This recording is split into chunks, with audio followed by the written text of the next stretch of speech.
I'm Edward October, creator-host of OctoberPod AM. The sounds you hear are the sweet music of a verdant meadow. Spring moves in the air above and penetrates even the deepest places in the earth, awakening crocus, daffodil, and hyacinth, to say nothing of lilac and forsythia. Bees and other small pollinators dart among the colorful April blooms, and small tufted purple martins flit from perch to perch, seeking what insect morsels they may devour. If you listen closely, you can hear them chirping a cheerful springtime. You know what? Fuck all that noise. The sound you hear is rumbling thunder from an approaching storm. Those aren't birds singing, it's the squeaking of bats. Vampire bats. And wolves. Howling wolves. No, howling werewolves. A swirling, impenetrable mist blankets the ground and gives off a spectral glow in the light of the full moon. Off in the distance, on a steep, barren hill, stands a dilapidated old mansion. They say that it's haunted. This is the start of the Rogue Transmissions halfway to Halloween Hullabaloo.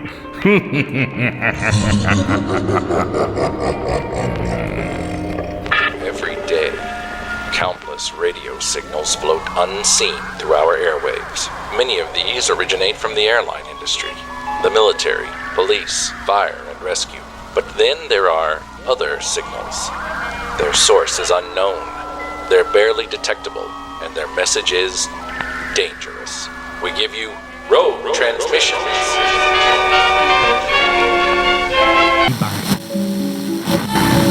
Halloween, or Hallows Even, being the eve or vigil of All Hallows or All Saints' Day, is the last night of October, and no holiday in all the year is so informal or so marked by fun, both for grown-ups as well as children, as this one.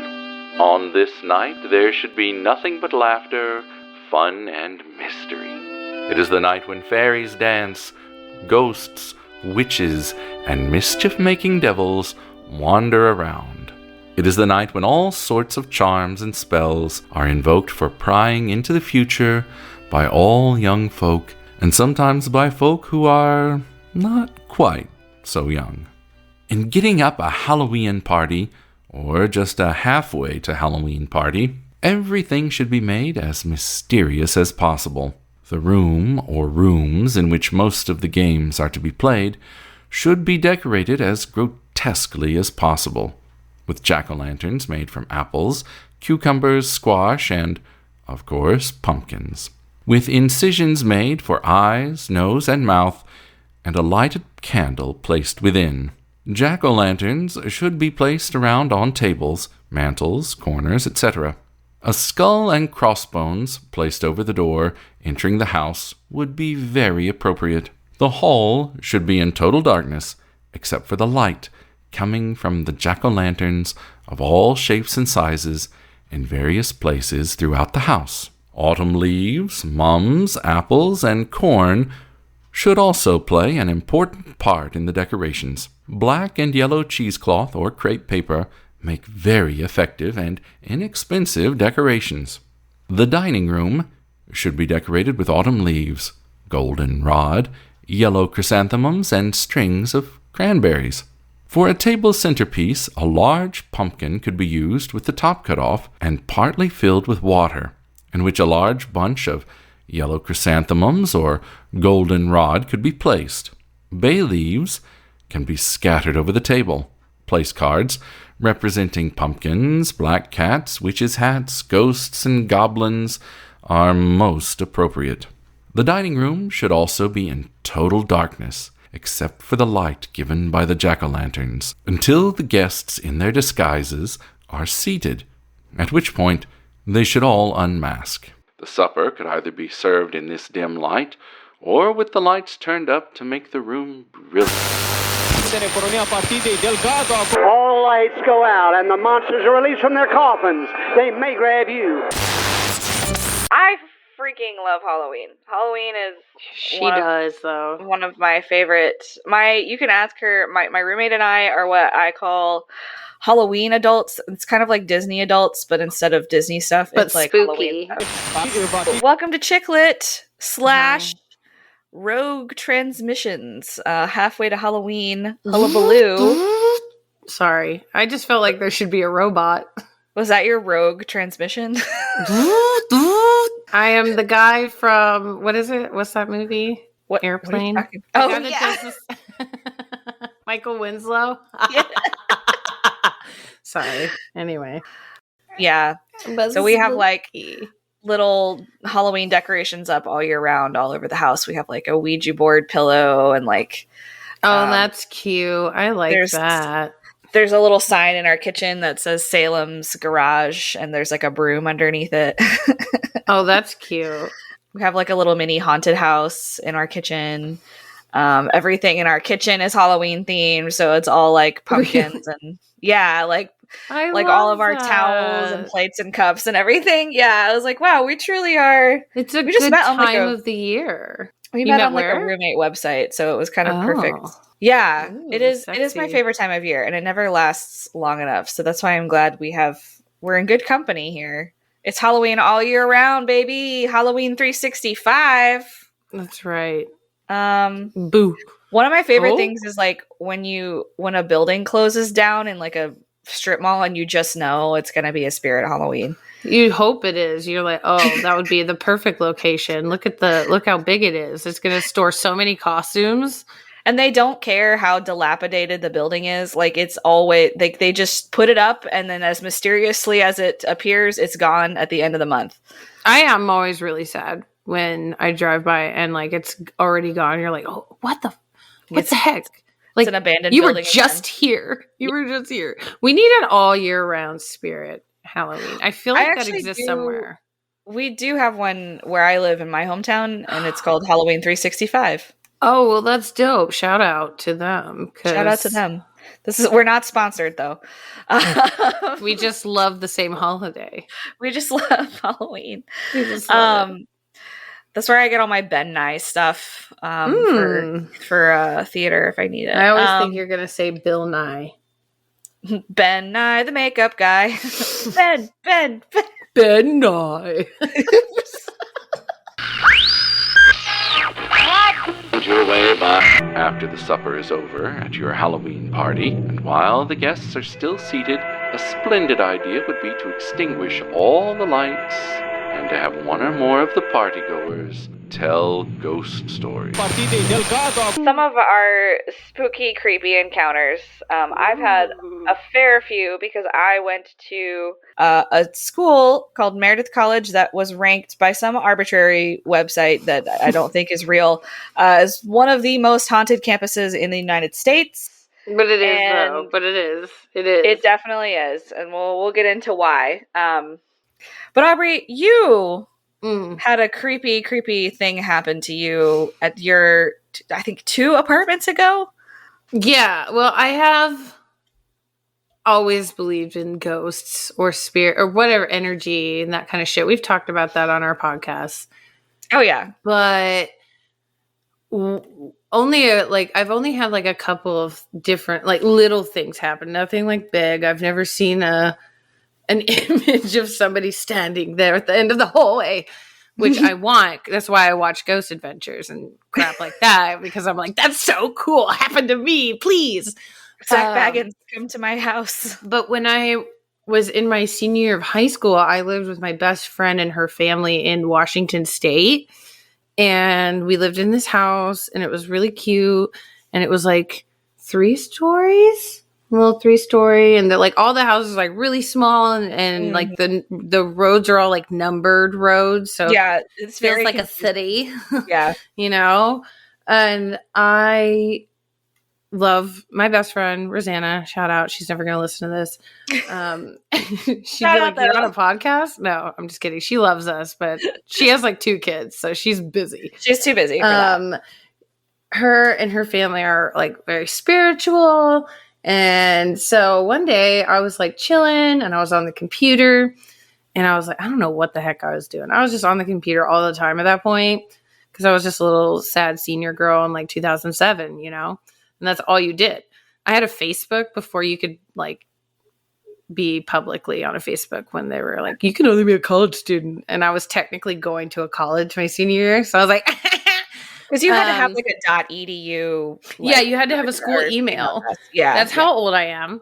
And I was on the computer and behind me, I'm trying to like make sure you guys can see it, is like there's like a hallway and there's a bathroom in the middle and a bedroom on either end. And it's like a small hallway. And like I just felt something, like I don't know what it was. I just felt like something was behind me and like I turn and I see this from one end of the hallway to the next. And I'm like, what the heck? And I'm alone at home. So I'm freaking out. And I go and I look. I think I grabbed a knife from the kitchen. Like, because that's going to kill a ghost. You know, stab the spirit. But I grabbed a knife. And I obviously couldn't find anything. I didn't see anything. I didn't feel anything else. Like as quickly as it happened, it was gone. And so when Rosanna and her mom and like family were home later that day, I asked Rosanna and her mom, and I was like, this happened, like what the heck? Oh, I think it was a ghost. And her mom was basically like, yeah, I'm pretty sure a spirit lives here, because she had been laying on the bed one time. And you know how you can feel somebody sit on the mattress that like dips in a certain way? Yes. She felt that and she like looked over her shoulder like to where on the corner of the bed that she felt it, and it was like dipped down and nobody was there. Oh but my God. Like it looked like somebody was sitting there without being there. And so I was like, let me just be respectful of this house. Let me just like you are. Let's be friends. Please don't kill me. Please don't. And then the only time really after that was like in the last few years, Henry has this piece of a rock he got in the woods in Ohio. And it has words on it. I'm pretty sure it's like from a gravestone. He's not convinced. I have seen it and it looks like a gravestone. It legitimately looks like it. Somebody broke a gravestone and took the rock home. Which, like, can't be good. Like, no. But, like, we were living in, a couple apartments ago from this place. I was sitting in there, and a person who's not my friend anymore was with me, I'm pretty sure. The devil.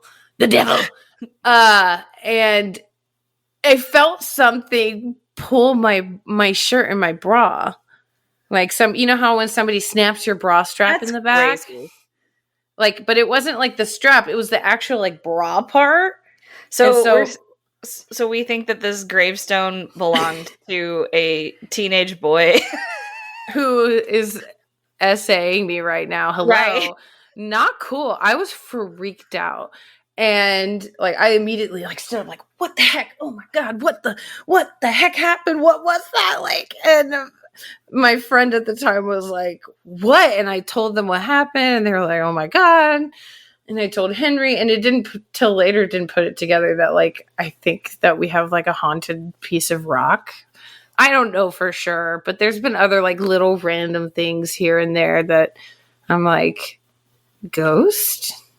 That piece of rock needs to go in like the Warrens' basement with like Annabelle and like the like, weird monkey I thing. don't like the fact that they went immediately for like a bra snap. That was not cool, ghost. And I mean, I want to be friends, but if you're going to keep doing that, we'll have to have another sage you out of this house. I'm going to kick you out. You've been evicted. Anyway. It's like ghost evictions. That's like your new. That's my new job. We just like serve them with like paper.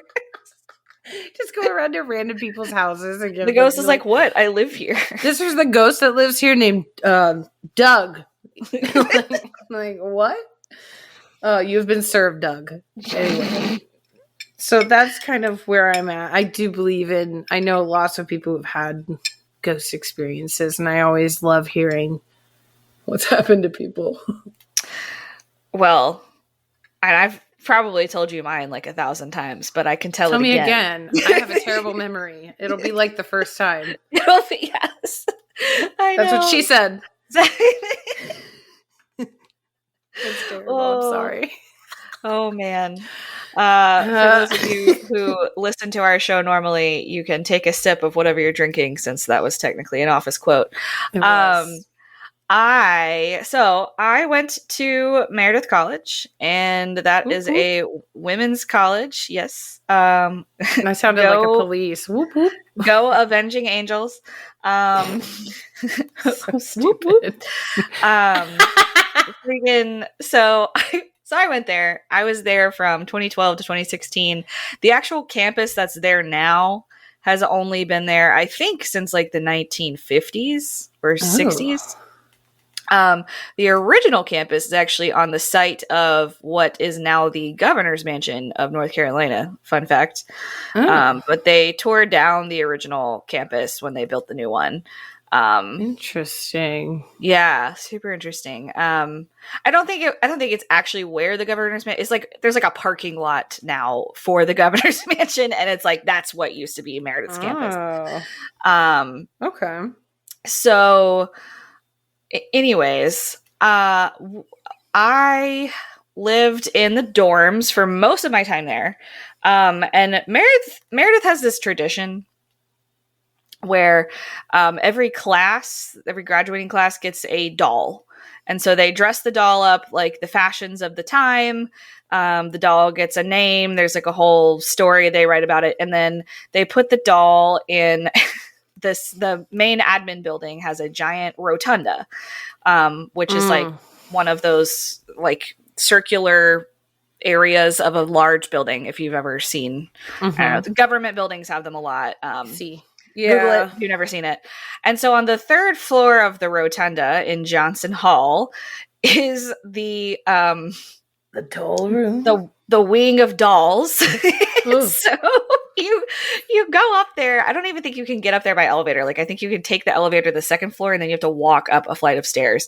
That's already asking for problems, right? And there's people who work on the third floor too. Like it's not just the dolls, but I'm like, imagine having to work on the doll floor, right? I'd be ticked off. Absolutely not. So anyway, the legend has it that there was a young lady who worked at Meredith who had a quote unquote like illegitimate child. Like at the time, I think obviously things were different.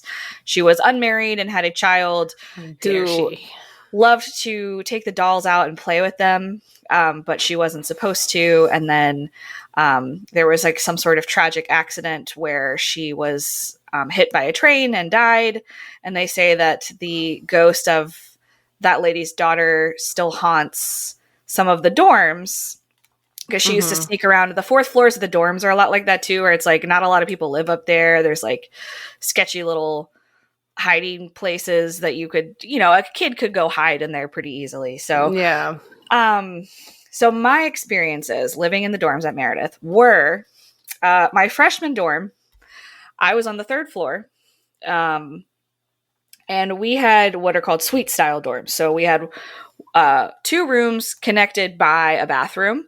So there was a door on either side for either person on either side to get in. So there was 2 people to a room. A suite was 4 people. So my suite mates and I, the door is locked from the inside.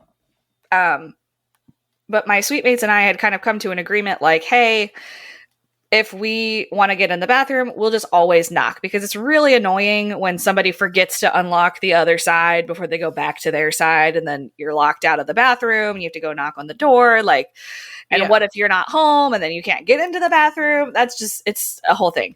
So, we had an agreement that like, we would not lock the doors on the bathroom if we were using it. We would everyone just knocks before they go in. And it worked pretty well. And one day, oh, I'm sorry. Let me back up, actually.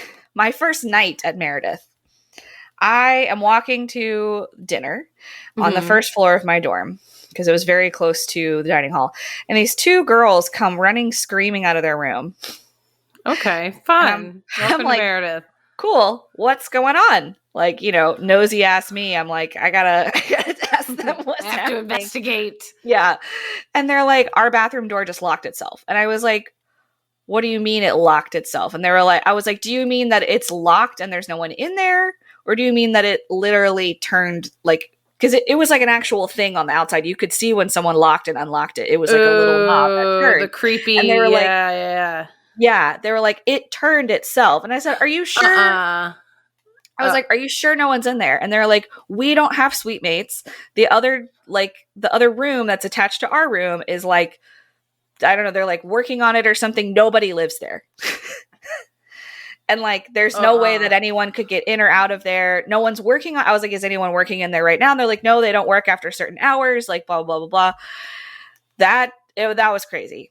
So then, that's sketchy. Fast forward to like 2 weeks into the semester, my roommates, my suite mates, and I have this agreement. Right. I go to the bathroom, and the door is locked, and I'm thinking, ooh, what happened here? Like, why this has been working so well? Why would you lock the door? So I go around to my suite mate's room and I'm like, hey, the door is locked on my side. And they're like, that's weird. And they're like, we haven't even like been in there lately, but like, yeah, hold on, I'll fix it for you real quick. So they go to unlock to go into their side of the bathroom, and their side of the door is locked. And all four of us are standing in one room, all four of us who live there, and nobody had a person over. Like, we hadn't had anybody like. Why would they go to each side of the door and lock it? Yeah. Right. And so we're like banging on I'm like knocking on the door, like, hey, is there somebody in there? Because that's literally the only way that the door would lock. Because that's insane. You can't, like, nobody could crawl in. The window opened about 4 inches. Like, it was not, no one could get in from the outside. Like, somebody would have had to go in through one of our rooms into the bathroom, lock both sides of the door. But there was nobody in there.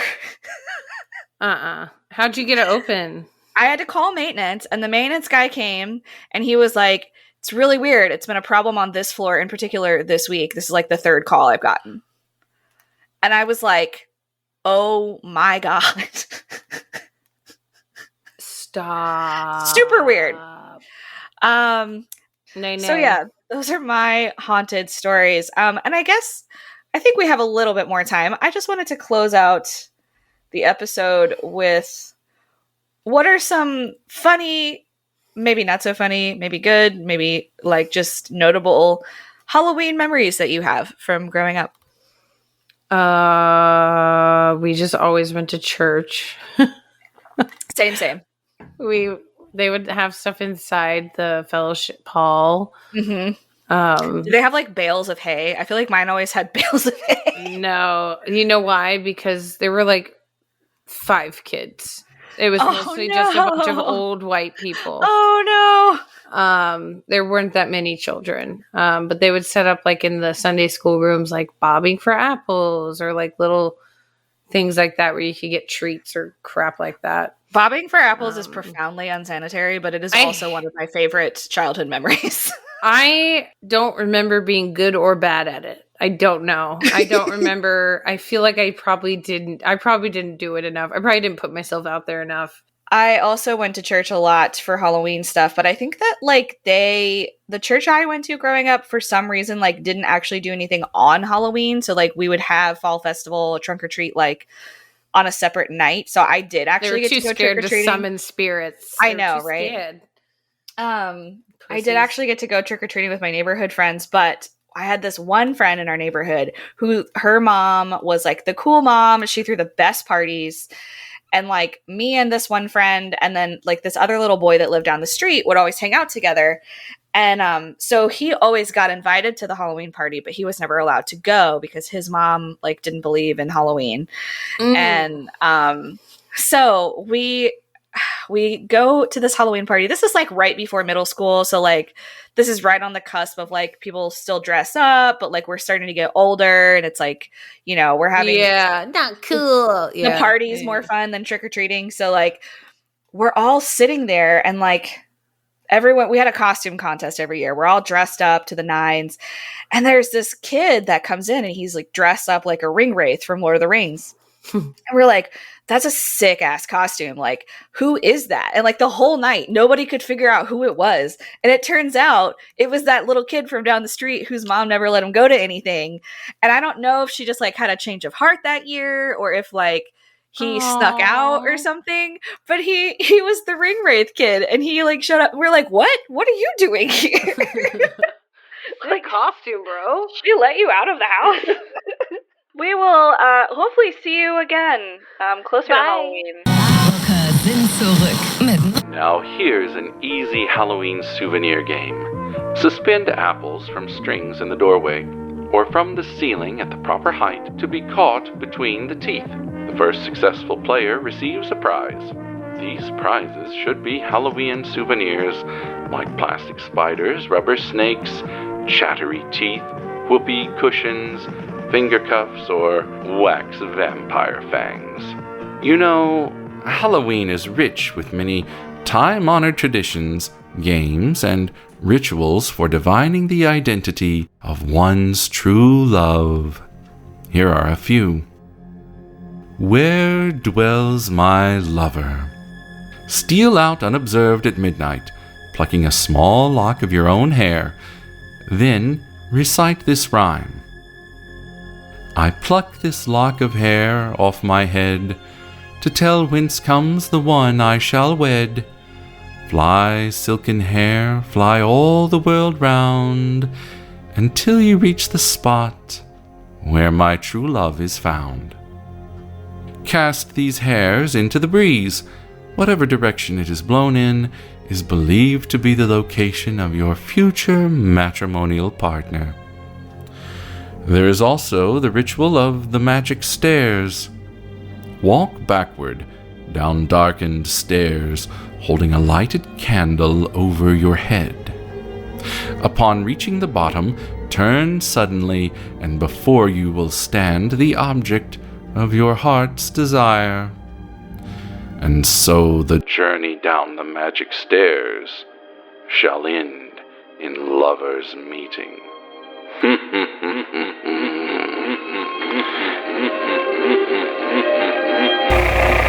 Jungle worms and swamp rats run around your feet.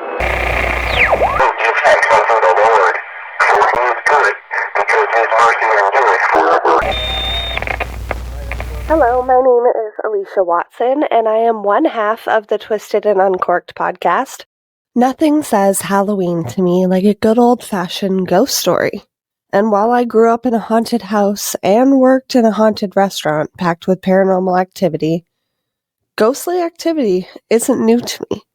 8 years ago, my husband and I moved into our apartment, and I often wonder if there's something attached to the unit or the building that we live in general. Or if it's just something that maybe I brought into the house by hosting this podcast. I try to do regular cleanses, and I'm very careful never to invite anything in, but I have often been told that perhaps I have some sort of medium ability. So maybe I don't have a choice in the matter. But on to the spooky stuff. So like I said, this is the apartment that my husband and I bought, and it is our first home together. We moved in, and we didn't really have a ton of furniture in the place, unfortunately, as it was much larger than the rental we had before. In our living room especially, it often felt eerie and empty. Within one of the first few weeks that we lived there, I woke up in the middle of the night to pee, and I was too afraid to get out of my bed, because it sounded like somebody was walking in the living room. Now I know what you might be thinking. I live in a condo, it could have been the floor above me. But trust me, I grew up in a basement suite, so I know what footsteps above me sound like. It sounded like large, pacing footsteps, like a man walking back and forth. When Kevin went out into the living room to investigate, the footsteps stopped, and no one was in there. On multiple occasions, I have seen ghostly shadow figures walk by the door frames and the corners of the hallway, and one time I accidentally recorded an EVP.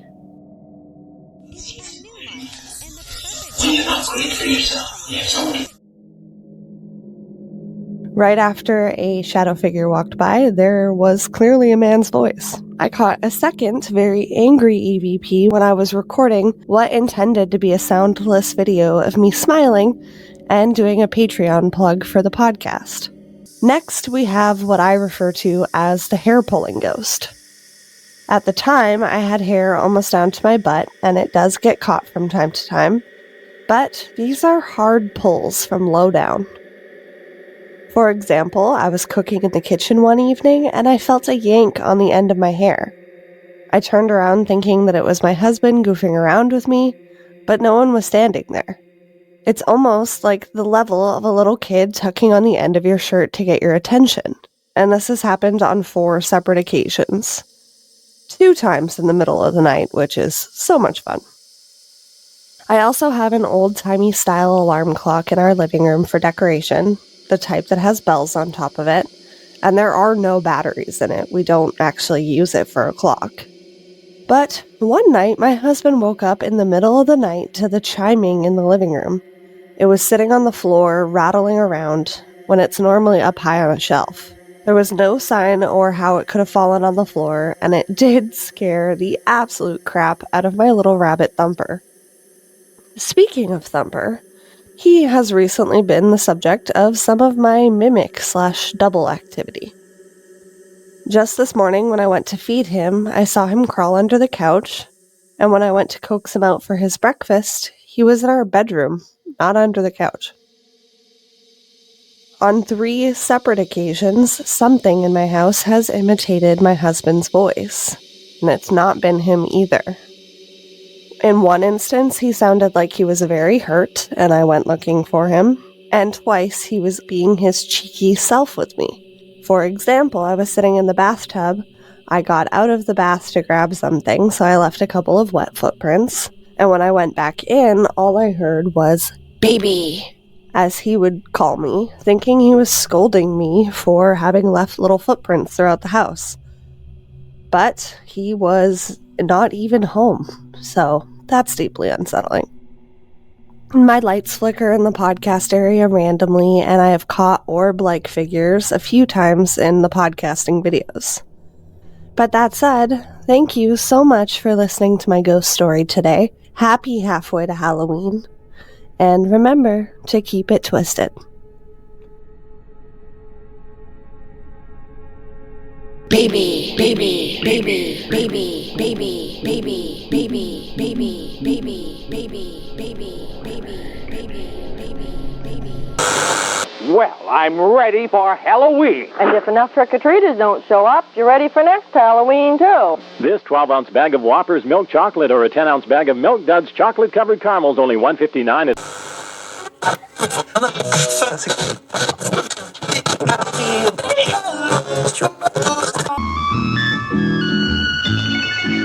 My, it got chilly in here, didn't it? Brr.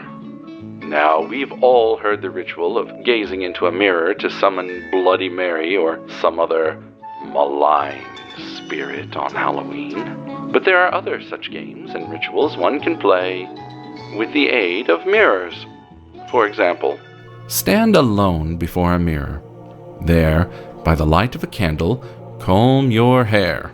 The face of your lover, be that lover alive or dead, will appear in the glass, peeping over your shoulder.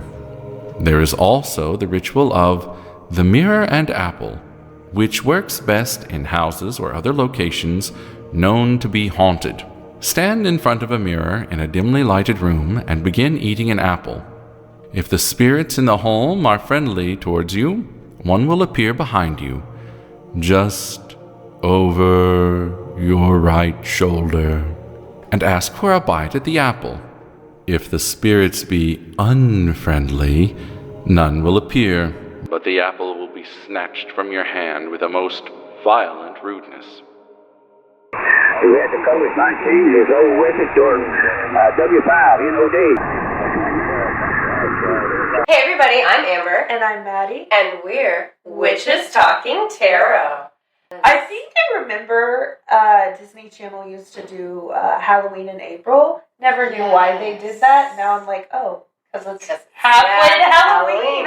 Well, now I'm like, I need to go home and watch some Halloween movies. Anyway, so one of the experiences that I want to talk about is a little girl outside my bedroom. This is nuts. I think I was in the third grade. Okay? So I was rather young. Yeah. This was a rented house. Mm-hmm. It was 2 stories. Bottom half of the house was my brother and my parents. Top house was me and my sister. Our sister's room, the stairs come up immediately into my sister's room. It was like a loft. And then there was an added wall and a doorway that led to my room. Okay. My sister was asleep in my bedroom, I believe. I'm not kidding. I don't know where the shadow came from, but it was literally a little girl standing in the doorway, just like in her room, right to the doorway that led to my room. And my sister and I both saw it, and it was not my sister, obviously. My sister was in my room with me, and I was terrified, refused to sleep. I remember, refusing to sleep. I'm like, no. Locked eyes with this little girl. Locked eyes. And she didn't move. Our eyes were locked in. And my sister went and told my mother. And my mom comes upstairs. I'm still staring at this little girl. I imagine if you're not a believer, you're like, this bitch was hallucinating. No. That's just your imaginary friend. Literally, bro. No. I'm just kidding. I'm being. Are you just imagining this shit? No, I know I wasn't imagining it because I pointed it out to my mom. And at first she was like, there's nothing there. What are you talking? And then she's like, no, I do see it. And it was literally the shadow of a little girl. And when my mom saw it and she was like, I do see it. What the fuck? That bitch was just staring at, that girl was just staring at me. And she stared the whole time. She did not leave until my mom was like, oh, I do see it. That makes sense if it's something that's preying on children, right? An adult doesn't usually see it, but you forced your mom to see it by making her pay attention. Yes. Because, that's the thing that gets me about a lot of stuff is, people have paranormal experiences and they don't even know it because they're walking around without their eyes open. They don't know. Right, and they don't know. It never occurred to me that it could not have been a little girl, but in fact an entity preying on children. And when my mom saw it, it was like, oh God. I always assumed that it was a little girl that was reaching out to a child, and then an adult saw it and it got scared. What you're saying makes a lot more sense. Yeah, because your internals did not say, oh, that's a little kid I want to play with. Your internals said... it was actually terrifying. The fact that, it was still there staring at me until my mother saw it. Mm-hmm. And the fact that I remember this often, but I haven't told you about it is what's crazy. Because I do and have remembered this. And as I say this out loud, it wasn't just me and my sister. My friend was also with us. My friend Sasha, so it was three of us. Magic number. And all 3 of us saw it. It was insane. How old were you? About 3rd grade. 3rd grade, so 8, 9? Yeah. About. It was terrible. That's an energy that could attract, 2 8 or 9 year olds and, a 6-year-old? Yes. How much younger? Yes, 6. Yeah, so I could see something being attracted to that energy and popping up and being like, oh my gosh, let me in. It was so scary. I also had another experience in that house. This one is going to be weird. And I actually have thought about both of these experiences, and I wondered, what the heck was going on in that house? Was I tripping? Was I having, a schizo moment in that house? Because the second... There was ergot in your wheat? No, seriously, because the second incident I had in that house was, I was in bed, and I was sleeping, my sister was asleep in her room, and then I saw what looked like glowing footprints. I'm not kidding. I thought you were gonna say I. I have to turn around and tell you this because, like, no, and it was like they went from my window to my bed, and there was one on my bed.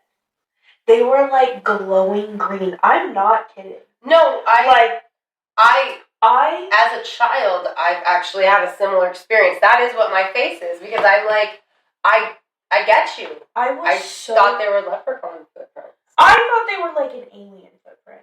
Sorry, I'm touching. No, you're fine. I don't but care. like, I got down. I was like shaking. I'm tripping a little now. I know. I was like shaking. I get down, go downstairs to my mom's room, and I'm like, I'm scared. She's like, should be. Go the fuck to bed. Go back to bed. So I finally go to bed. I wake up. Never happened again. Because you caught whatever was going on. Okay, but am I crazy? Does it not sound like I was tripping in both of those situations? Okay. Because this is but were your shoes cobbled the next day? I didn't look. But you know, like, have you ever seen the cartoon? Anyway, that is not Halloweenish. Little shoemakers coming in to like mess with your shoes. Not even like I thought it was an alien footprint. So, and the color, were they like? Did they have elongated toes? It looked like, as an adult, I would describe like swamp monster type footprints. Okay, you know what I'm saying? And they were green. They were glowing lime green. Yeah. Lime green, like bright green. Yes! I thought it was a leprechaun, but it didn't have toes. It was like it didn't elongated. Have toes. Yeah, no toes. Oh, okay. It was like, I guess when I think swamp monster, I think 3 toe footprints.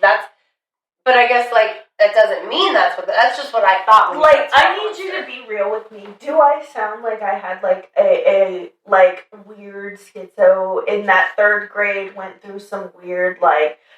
But I've had experiences my entire life, so, like, to me, like, that doesn't sound crazy. But furthermore, I had an experience with green glowing footprints in that same era of time, actually before and after as well. I saw them 3 times. That's weird. But I wonder, is it a thing? Have I been visited by aliens? And they were smaller than my feet. I just can't believe it was... They weren't tiny, but they were smaller than my feet. I just can't believe that you also have had an experience like that. Because, like, I truly thought... I was not expecting this. Was I in a psychosis at the time? Like, both of those incidences are so insane. I mean, but... You saw the footsteps, too. Was this at night when you saw it? For me, I saw them in the morning. You saw them in the morning. Yeah, okay, so for me, it was at night. Fading. Like, I saw... Like, when in the morning and you see, like, the slug snail trail from when they did stuff at night? It was like that, but not, because it was like, the slug snail trail is, like, flat, right? Yes. This obviously had, like, dimension to it. It almost, like, was, like, evaporating. Weird. It was very translucent and green and glowing. Yes, that is the best. That is crazy. Oh, that is I'm crazy. so glad that I feel slightly less crazy since it's not just me. One of the things I was going to share with everyone on Halfway to Halloween was an experience that makes me feel quite crazy. So I was on my way to pick up a client, and the sun had not come up yet, and it was beginning to storm out, and it was dark. I mean, like, new moon dark. Like, there was no light in the sky. Was this at night? This was at, like, 5 a.m. Okay. And I'm on a backcountry road, and I have some jerk in a Yeehaw Boy big old pickup truck with those LED headlights that are blinding, and, like, this guy's, like, practically blinding me, and I get past it, and, like, my eyes, I'm, like, trying to readjust to the darkness. I'm in an older model car, does not have those bright LED lights, and I'm just trying to, stay on the road as my vision readjusts to the darkness, because, like, the LED lights blinded me. Full disclosure, guys. And I'm driving along, and it's in the same time frame that we did our Banshee episode, and that was we were learning about the Kaliak, and we were learning about the Banshee, and we were learning about all these feminine energies. Right. Some that are associated with wrath. Some that are associated with foretellings of doom. And I am driving, and I see a black shape against the dark night sky, right? Because the night sky itself is not black. You can call it black, but it's not really black when you look at it. It's like that. It's like different hues of black and blue and purple. Yeah, and it's like, so a black shape against the night sky, you can see it, right? Even without lights, And this black shape that looks like an ink blot with a tail is in the air up over on the left side of the road. So the side of the road I'm on. And it is just, at first it's just hanging in the air, and then it swoops down at my vehicle. And I'm like, oh my God, what the is happening right now? Because it's like really dark, and I'm like just trying to stay on the road. And it comes down at my car, and it seemingly bounces off my windshield. I am a practicing witch, and I have protections on myself and my vehicle at all times. And, nothing got broken. I've hit a bird, unfortunately, and that little beak broke my windshield, right? So, this thing, it was as if something that was soft but heavy had hit and rebounded, because I felt it in my car. And it wasn't just a gust of wind. I was feeling the wind as well, don't get me wrong. But the feeling the jerking in my car came right along with the dark thing I'm seeing that is glancing off my windshield and then bouncing up again. And then it came back again, and it came down at my car more than once. And I felt like I'm racing to not die. And I'm like, is this a banshee? I mean, I was wide awake. I had, I'd taken a shower. I was on my way to my client. I'd had coffee. Yes, it was dark, but I was awake. I wasn't sleepy or anything. I've never talked about it on our show. 2-lane highway. Yeah. And there's still oncoming traffic, Right. Because I'm coming from a bigger town, heading out of town to smaller towns. So there's the early morning traffic of people of the little towns who are making their way into town for work, Oh, that sounds terrifying, because you couldn't. It was terrifying, and it feels crazy. That experience feels crazy, because anyway, that was just a one-time thing. But in this house, I have a more regular paranormal experience of my shadow man. In the first season of Witches Talking Tarot, I was talking about the shadow man. I was telling Maddie about the shadow man. And the broom fell over outside the studio. Yeah, I do remember that. Yes. And he went away for a little while. And then one day I was in the shower, and he was back. And I feel like he's a protector. I do. But he has been really active recently. My dog used to go to the back door and bark at him. Yeah. And I'd see him through the window to the garage a lot. And I still sometimes see him through the window to the garage. Sometimes he has a hat on, sometimes he does not. But he is a shadow man. I do not see any features, he's a dark, shadowy figure. My kid has started seeing him sometimes, the youngest one. And I don't feel like he's menacing. But I talked about him, I think, on our Poltergeist episode. And I talked about the things that I experienced in my house on our Poltergeist episode, because I hear scratching a lot, and we don't have, there's not a reason for the scratching. I hear footsteps above my head, but we don't have an attic. You had mentioned that. He has been more active since that. Since we talked about that on that episode, and I am starting to wonder if he's trying to tell me that there's really something in my house, because I'll be in my room and I push my door closed because I'm gonna change or something. He pushes it open. He does, it's not like it just opens on its own. It's not perverted or anything. Well, and I don't think it's perverted either. But, the door's not just opening on its own. It is being opened. Mm-hmm. And there's no person around that's doing it. And I can see that it's being pushed open because at a point, it stops being pushed open and then it starts falling. And it's a little disconcerting.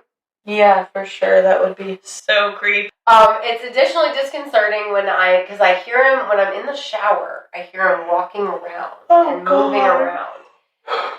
And you're like, it's not perverted. Okay. I hear him in the hallway, which makes me think because it's almost like he's being vigilant when I'm vulnerable. Mm-hmm. What is in my house, y'all? What's the shadow guy protecting me from? Because there's absolutely a shadow guy. And there's absolutely some other weird stuff.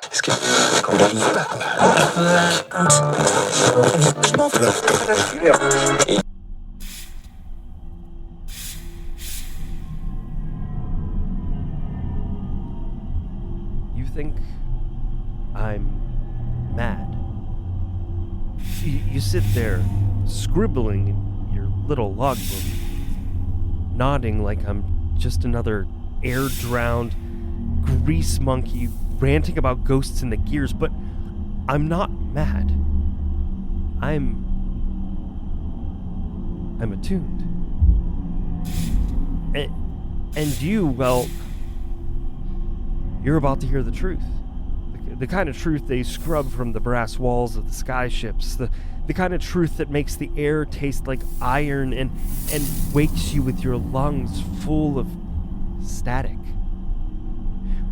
We were up in the upper clouds, above the smog line, sailing on the Lucinda Bell, a mining dredger turned patchwork patrol ship, held together by rust and prayers.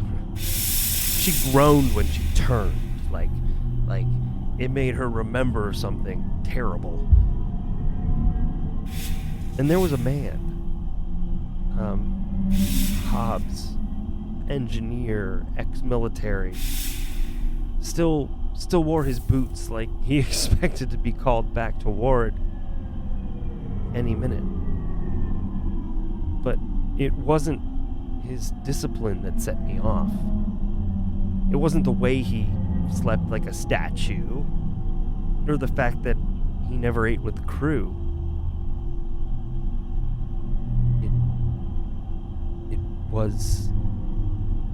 It was the eye.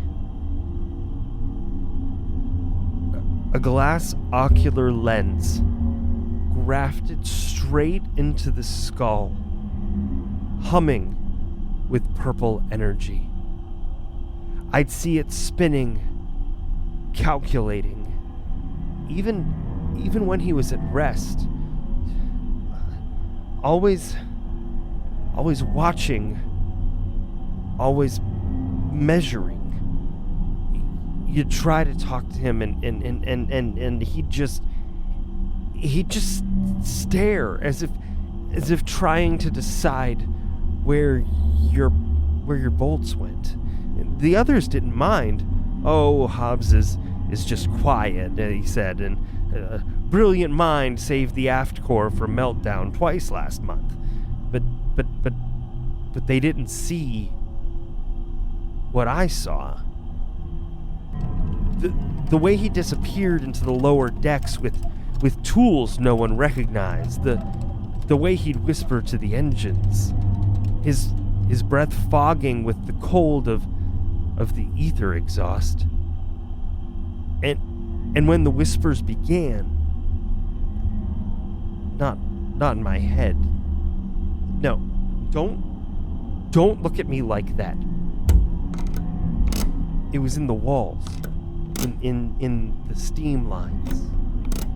I'd be lying in my bunk, dead of night, and I'd hear it. It's not dead. It remembers. It sees you. I followed him one night, quiet as a rat in the ducts, down to the engine womb, where the ship's cortex thrums with memory and hunger. And I saw it. I saw it. He'd torn out the regulators. He rewired the cerebral boiler. Blood red glyphs drawn in oil across the console. He wasn't just maintaining the ship. He was fusing with it. Feeding his mind into the core. I couldn't let it happen. I saw what he was becoming, what he would turn us into. No thoughts, no freedom, just cogs in his machine. So I stopped him. Quietly. Elegantly. A steam spanner to the base of the skull. One twist. One final sigh, like a bellows emptying. He collapsed among the wires and steam. That infernal eye flickering like a dying star. And I smiled. Peace, at last. I disassembled him. Not with hate. No, not at all. With precision. Like an engineer does with any faulty equipment. I tucked the parts beneath the helm, behind the floor panels, buried deep in the beating heart of the ship where no one would ever think to look. At first, silence. It was beautiful, ringing silence. The ship seemed to exhale. The whispering stopped. The walls relaxed, but then sound. Soft. Rhythmic. Familiar. Tick. Tock. Tick. Tock. I blamed the boilers. Recalibrated the steam valves. That there was no change. I rerouted the ether conduits. Still, it pulsed. Under the floorboards, behind the helm, in the walls. His eye, his consciousness, it hadn't died. It simply moved. Every night, I hear it. Tick. Tock. It grows louder. Closer. The crew doesn't hear it, or they pretend not to. It's speaking to only me now, maybe. I'll wake to find messages etched in condensation on the pipes. Still here. Still watching. You are a part of me now. I tried everything.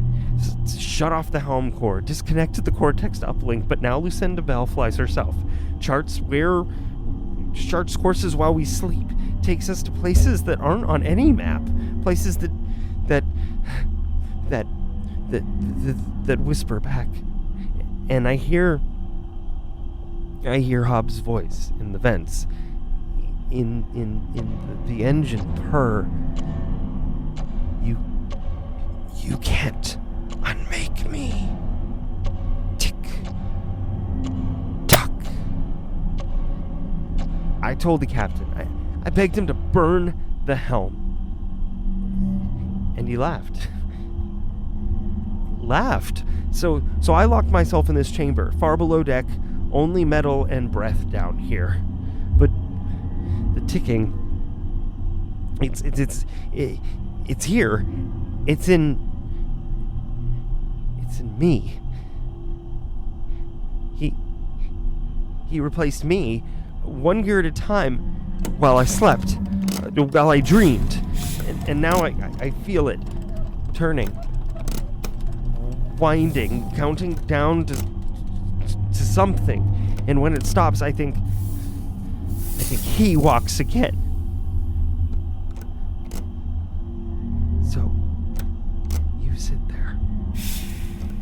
scribble your notes. You watch me like I'm broken. But soon, you'll hear it too.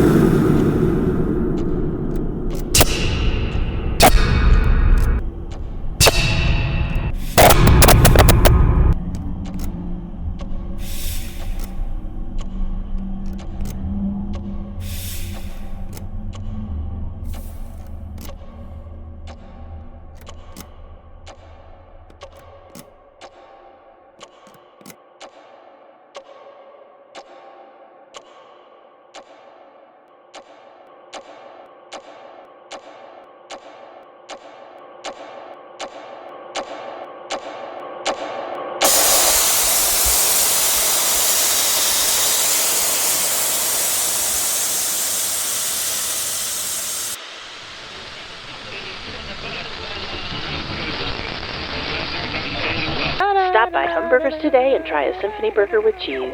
Get the combo with fugue fries and a soft drink for only $3.99. Visit any of our 13 locations in the tri-state area, including Main Street Alvarado, the Ray Market Plaza, and in the food court of Vista Del Rey Mall. Humburgers. You'll hear beautiful music with each bite.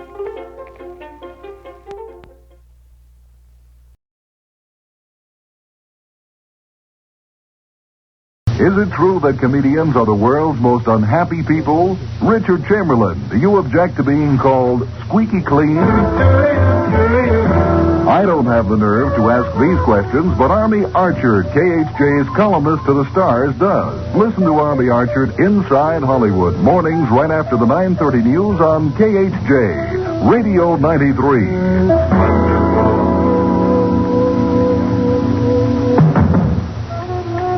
The next time you're in Southwest Virginia, you might want to stop in at the Tavern for brunch. It's the oldest building in historic Abingdon, Virginia, and dates back to the 1770s.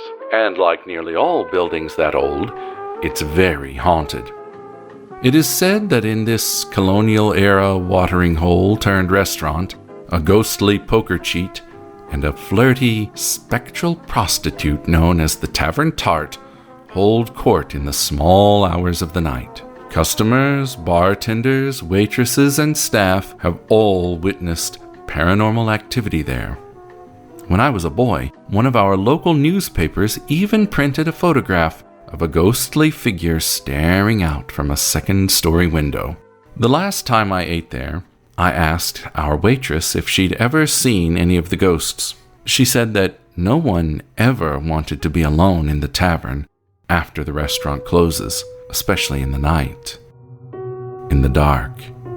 Because when you're alone, you can feel an unseen presence watching you. She said that it's common for candles that have been blown out to relight themselves. One of her co-workers was working alone one night in the office, having a conversation on the phone. This woman had made some offhanded, joking remarks about one of the ghosts to the person on the other line. She then heard a loud crash downstairs. The office and kitchen are both upstairs. The bar and seating areas are all downstairs. When she went downstairs, and she was the only person in the building at the time, she found that all the bottles in the wine rack had launched out of the rack and onto the floor. Many of the bottles broke, with wine gushing out to form a blood-red puddle on the tiles. Some of the old-timers on staff believe that the puddle formed on the very spot where Captain Gordon William Rife was shot dead by his lover's angry husband. A review of the surveillance video showed that no one had touched the wine rack. The bottles had fallen out of their own accord. Extra on stage, back from the grave, the spirit materialization of Bruce Lee, King of Kung Fu. Hey everyone, my name is Nikki Young, and I'm the host of Serial Napper, the true crime podcast for naps. I'm here with a true crime story to lull you to sleep, or perhaps to give you nightmares. It was April 1st, 2014. What should have been a tranquil hike through the jungles of Panama turned into a mystery that would haunt the world. Two young women from the Netherlands, Lisanne Froon and Chris Kremers, they had come to Panama with a simple mission: to work with children, explore a new country, and make a difference. Along for the journey was a stray dog, a companion to guide them through the dense, untamed wilderness. But when the sun set that day, only the dog returned. Lisanne and Chris were never seen again. Days passed. A desperate search ensued, but what authorities uncovered only deepened the mystery. Scattered remains, a severed foot, and no clear answers. What had happened to these young women? Had they fallen victim to the dangers of the jungle? Or was something darker, something far more sinister at play? As the days turned to weeks, the case only grew stranger. While hikers often succumb to the perils of the wild, this one didn't seem to follow the usual pattern. Among the items recovered from the scene was a camera, still holding photos taken hours after Lisanne and Chris had made their final emergency calls. What happened in those eerie hours? What did those pictures reveal, if anything at all? Some say the jungle holds more than just its secrets. Perhaps something or someone was waiting in the shadows. So, dim the lights, put your phone down, and prepare yourself for the unsettling story of Lisanne and Chris, the two hikers who vanished into the heart of Panama, never to be seen again. So let's jump right in.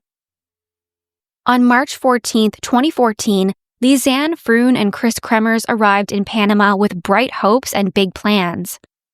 Eager to make a difference, they had come to volunteer with local communities, work with children, learn Spanish, and just unwind a little. It was supposed to be the adventure of a lifetime. But things didn't go as expected. A miscommunication led them to arriving far too early for their volunteer program. Chris noted her frustration in one of her diary entries, writing, "Rude and not at all friendly," describing the town's unwelcoming atmosphere. But they decided they would try to make the best of an unfortunate situation. They had time to kill, and they were in a beautiful, warm destination. So they thought they might take the opportunity to enjoy some exploring. Panama has so much to offer: lush forests and jungles. While both were fairly experienced hikers, they were new to the area, so they thought it might be best to hire a tour guide to show them around. They booked the guide for April 2nd, but found themselves wanting to try to do a hike the day prior. Determined to make the most of their time, Lisanne and Chris decided to spend the day exploring the surrounding area on their own. So, on April 1st, they set out on the Pianista Trail, a path that winds its way through the dense forest near the active Baru volcano. According to a geographical expert, this 3-mile stretch is relatively easy to navigate, and most hikers return without issue. Lisanne and Chris spoke to a local innkeeper before they left, asking for directions. The innkeeper advised them to take a taxi back to town if they planned to return before nightfall, because if they attempted to hike back in the dark, they could become lost and confused.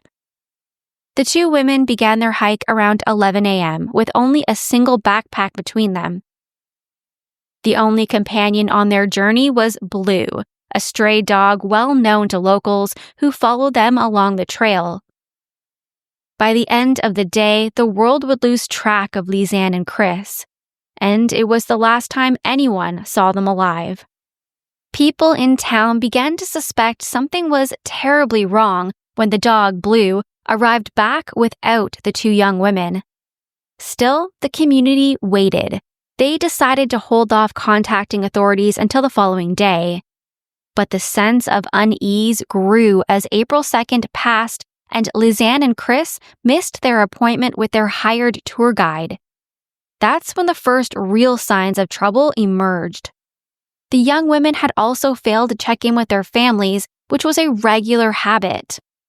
Back in the Netherlands, Their families were growing concerned by the hour, and they just felt like something was wrong. By April 3rd, authorities launched a full-scale search. Unfortunately, there was no sign of either of the girls. By April 6th, the parents of both women had flown to Panama, desperate for answers. Accompanied by detectives from the Netherlands, they joined the search efforts, which now included on-foot search teams and trained dog units. For 10 days, teams combed the forests where the women had last been seen, their hunt growing more urgent as each day passed. For a time, many suspected the women hadn't gotten lost in the jungle at all, but instead had fallen victim to a crime in town before they left. But this theory was soon disproven. The focus shifted back to the dense forests. Then on April 14th, a breakthrough came.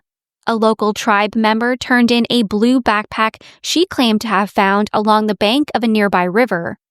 When investigators examined the contents of the backpack, they found a disturbing assortment: sunglasses, a camera, 2 cell phones, money, 2 bras, a water bottle, and Chris Froon's passport.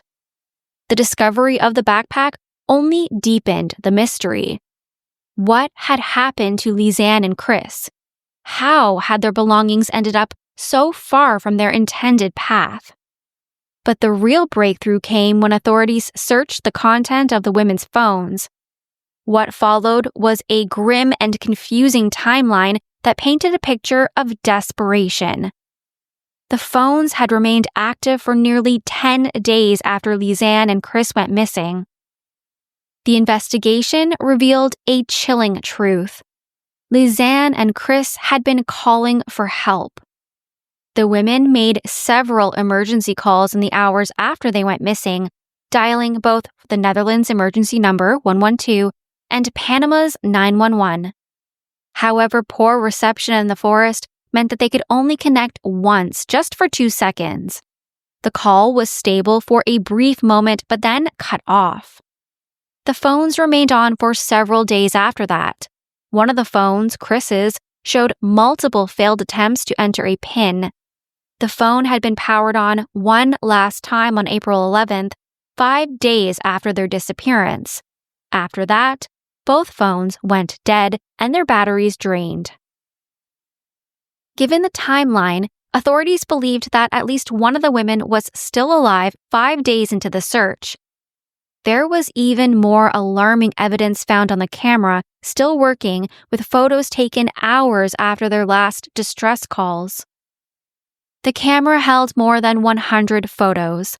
At first glance, they seemed like typical tourist pictures: Lizanne and Chris smiling together, enjoying their time in Panama. But as the images continued, the tone shifted. One photo, dated around the time of their emergency calls, showed Chris with a look of concern on her face. In the next photo, the smile had disappeared, replaced by something darker. Then came the images from April 8th, taken between 1 a.m. and 4 a.m. These pictures were strange, seemingly random objects like a stick with plastic wrapped around it, scenes of foliage, canyons, and a bridge. The timing of these photos was disturbing. They were taken during the same window when the emergency calls had been made, suggesting that the women were still alive, still trying to survive, several days after their initial disappearance. But why these random, seemingly meaningless photos? Experts have offered various theories. Some believe the photos were trail markers. Lizanne and Chris may have been using the camera to help them navigate or to signal for help. The steady focus of the shots suggests that they were taken intentionally. Someone was deliberately capturing these images. Others speculate that the flash of the camera may have been used as a light source in the dark jungle, or perhaps to scare off wild animals. But there's another chilling theory, that neither Lizanne nor Chris actually took these photos. Some believe the women may have been abducted. The randomness of the pictures, the strange objects and locations captured in the dead of night, suggests something far darker. Someone may have been holding the camera. Someone else may have been with them. There was also one photo that was particularly disturbing, focusing on the back of Chris's head, showing a bloodied injury. The image was captured around the time of their distress calls. Was this Chris, injured on the hike, trying to document her last moments? Or did someone else take these photos? Someone who may have been with them at the time. And then came another bizarre discovery. Chris's neatly folded clothing, found by the river's edge, placed above the waterline nearly a half-mile upstream from where the backpack was found. Oddly, they were located on the opposite side of the river from where the last photos were taken. The investigation grew even darker as search teams discovered a shoe behind a tree containing a sock and a human foot, part of Lisanne's remains. DNA tests later confirmed it was hers.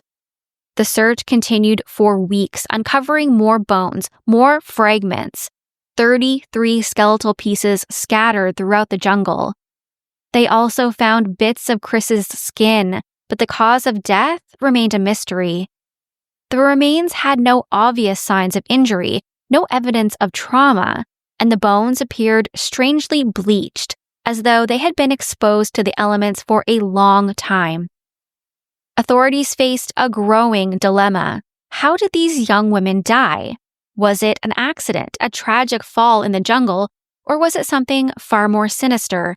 And why had they ended up so far from the trail? Another strange discovery came when police learned about a Facebook post made by Lisanne and Chris. It revealed that before their hike, they had shared brunch with 2 Dutchmen, men who no one had heard from since. Theories began to emerge. Had these men been with the women that day? Were they somehow involved? As the investigation progressed, even more unsettling connections were made. Between 2009 and 2017, more than 24 tourists disappeared in this very area or were found dead.